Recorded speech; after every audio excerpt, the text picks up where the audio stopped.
Bonjour à toi et bienvenue sur la chaîne Blender Kakarot. Aujourd'hui, on va faire un bouclier énergétique, donc on va travailler un max les shaders.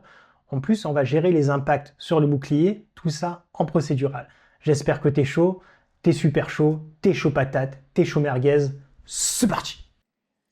Allez, c'est parti. Donc, X, je supprime, bien sûr. Shift A, Mesh, UV Sphere. On va faire un bouclier en forme de cercle, en forme de sphère, quoi. S pour Scale, l'agrandir. Voilà, moi j'ai envie de faire cette taille, c'est pour ça. Je vais faire clic droit, Shade Smooth, et je vais même rajouter, pourquoi pas ici, une subdivision. Donc je clique sur la petite clé, Add Modifier, Subdivision, Surface. Voilà, et j'applique comme ceci. Pas besoin de trop lisser, parce que de toute façon, les bords seront effacés avec le shader.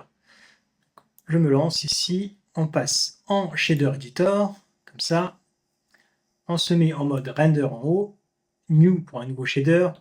Je vais l'appeler bouclier. Hop.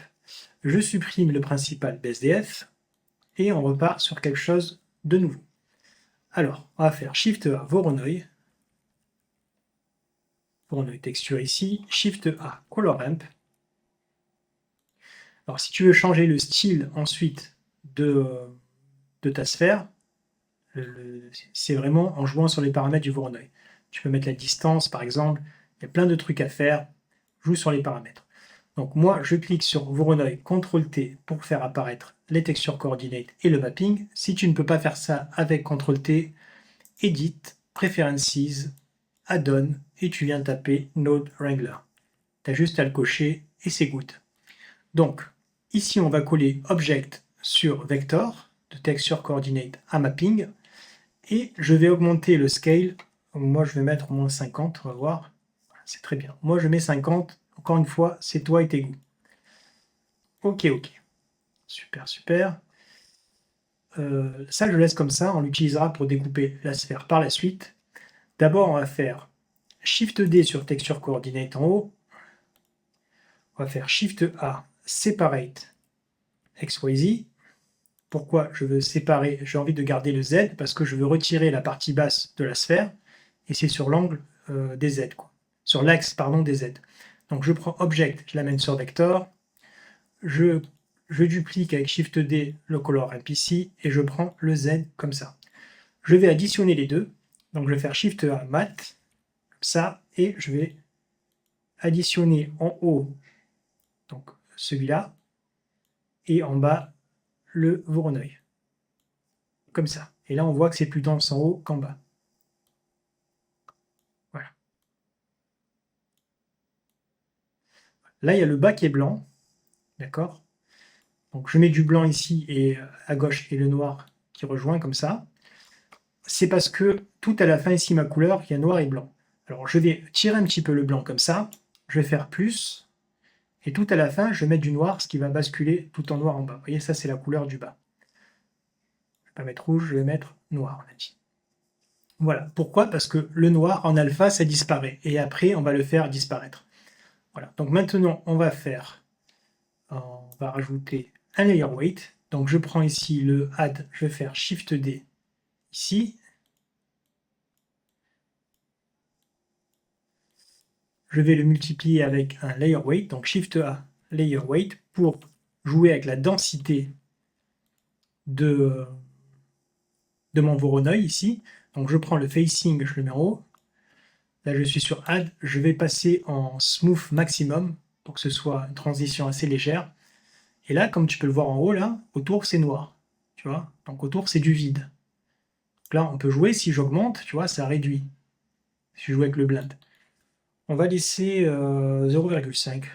0,5 sur le blend, c'est très bien. Voilà. Maintenant, on va creuser ce qu'il y a à l'intérieur. Pour ça, je vais dupliquer le add, le mat encore et toujours, juste après le texture Voronoi, et je vais le passer en multiply. Le multiply, je vais mettre une valeur très légère. Je vais mettre 0,2. Voilà, ça me fait un truc comme ça. Et pour jouer bien avec le creux de l'intérieur, on va faire, parce que là c'est bien, moi j'aime bien, c'est bien dégradé. On va dupliquer encore une fois add, pourquoi pas, et tu peux mettre power si tu veux. Là, tu peux vraiment creuser si tu as envie à l'intérieur, tu vois, comme ça. Moi, je vais bien le creuser, je vais mettre 5 facilement, comme ça. Maintenant, on va passer le noir en transparent grâce à l'alpha. Alors, on va faire Shift A, Mix Shader, ok? Mix Shader comme ça. Alors, le facteur, c'est la forme qu'on a, la shape, la forme qu'on veut garder. Donc, dans cette forme, on veut ajouter deux choses. Le premier shader, c'est de la transparence pour passer le noir en donc, transparent BSDF, le noir en transparent. Et la forme qui reste autour, donc la densité, on veut la mettre en emission. Donc quelque chose de lumineux. Quoi. Donc là c'est blanc, hein, la couleur que tu veux. Je vais mettre bleu comme ça. Bleu, ouais, bleu-violet comme ça. Voilà. Je vais augmenter, je vais mettre 10 pour augmenter. Je vais ensuite aller dans Compositor, cocher Use Nodes, faire Shift A, Glare, parce qu'il n'y a pas de bloom, on va en rajouter. Donc Strix, je le passe en bloom. Désolé, j'ai mal à la gorge. Ensuite, pour l'activer, cliquez sur la petite flèche ici, dans Compositor, cliquez sur Always. Et là, ça brille. Là, c'est top. On repasse en Shader Editor. Je vais animer un petit peu la sphère et après, je vais passer aux impacts. Ça va être vraiment top. Donc, ici, dans le Voronoi, juste avant, il y a le mapping et il y a rotation. Donc, dans Rotation ici, si je tourne de Z, ça tourne. Nous, on va le faire de façon automatique. Je vais baisser le scale juste pour voir, on voit bien. 30, ça fait bien aussi, hein, en fait. Je vais laisser 30, tiens. Donc ici, il y a une rotation Z, comme ça, on va l'automatiser. Donc on va faire dièse, frame, et je vais faire slash, donc diviser, je vais mettre 20. Comme ça, c'est 30. Allez, on met 30, on reste sur 30. Ça, c'est assez rapide. Donc, petit plus, comme ça, en étant sur le coin de l'écran, je fais glisser et je rebascule en timeline. Comme ça, je mets lecture et j'ai en temps réel la rotation de mon bouclier. Voilà, super. Passons maintenant aux impacts. Donc, ce qu'on va faire, c'est qu'on va remettre ici un mix shader. Donc, je vais faire Shift D. OK. Voilà. Donc, ici, ça va être... Là, on va conserver la shape de notre bulle de protection. Shift D sur Emission, en bas, ça va être la couleur de l'impact. Ok, c'est la couleur de l'impact.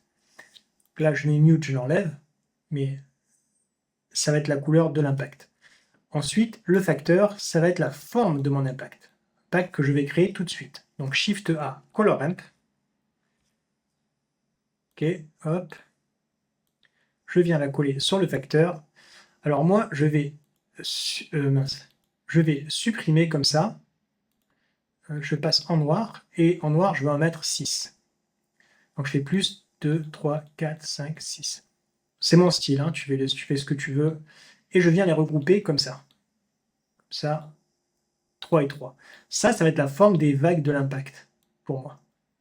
Donc celui du milieu, je le mets en blanc. C'est celui-là qui portera la couleur, et le noir sera transparent. Ok? Je viens ici, voilà comment j'ai fait, j'entoure comme ça. Et si je resserre, mes ondes vont se resserrer. Mais ça, on va le faire quand on verra ce qu'on fait. Donc, on va, pour ça, utiliser Shift A, Gradient Texture. Texture, comme ceci. Color, sur le Color Ramp. Je passe en Spherical, comme ceci. Ensuite, on va prendre, copier encore une fois le Texture Coordinate. On va prendre Object. Ce coup-ci, on va mettre un véritable objet. Hop. Et je vais aussi le mixer. Je vais faire Shift A, Mix Color, avec un Noise pour déformer. Donc Shift A, Noise. Texture comme ça. Et je colle la couleur sur B. Voilà, voilà, voilà, voilà. Donc là, il n'y a pas la couleur qui est activée. Et Object, en plus, on n'en a pas. Donc on va faire Shift A. On va prendre un Empty. L'Empty, je vais prendre Plane Axe. OK, comme ceci. Voilà, il est à l'intérieur. Je vais le mettre ici. On va dire que l'impact, c'est là. Ça, on va le faire bouger en temps réel, hein, ne vous en faites pas. Donc ici, on indique la partie haute, tout ce que je fais. Je ferai une copie du nœud dans la description, ne vous en faites pas. L'objet ici de la texture coordinate, en haut, c'est ça. Ok. Là, il n'y a rien qui se passe parce qu'on a muté la couleur. Ici, je l'enlève, le mute. Et voilà ce que ça donne. Donc là, il faut que je réduise le noir, évidemment, sinon il me fait des dingueries. Donc, on va réduire ici le noir. De ce côté-là, c'était trop proche. Par contre, je vois toujours pas l'impact. Ça, c'est pas normal. Ah si, il est là. Il était de l'autre côté, excusez-moi. Voilà, voilà, voilà, voilà. Mais j'aime pas trop la forme qu'il a. On va régler ça. Donc, je viens le tirer ici.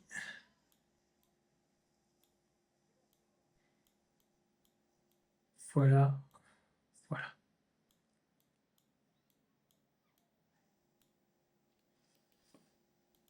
Grab. Voilà ce que ça fait pour moi. Donc, évidemment, si ça c'est la partie ici que tu peux agrandir, si tu as envie que ce soit plus large, tu joues avec. Pareil pour le noise, tu peux jouer avec la taille du noise, comme ça. On va même l'animer, tiens. Donc on va passer de 3D à 4D, ça fait penser à ça. Si je bouge le W, ça bouge. Donc si ça bouge, on va faire jazz, pardon, frame. Ça, je vais faire diviser par 60. On va pas faire trop grand pour ça. Enfin, par 100 même, allez, 100.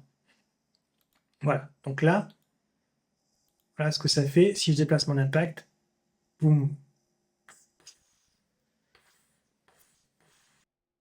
Et voilà, le tuto est terminé. J'espère que ça t'a plu.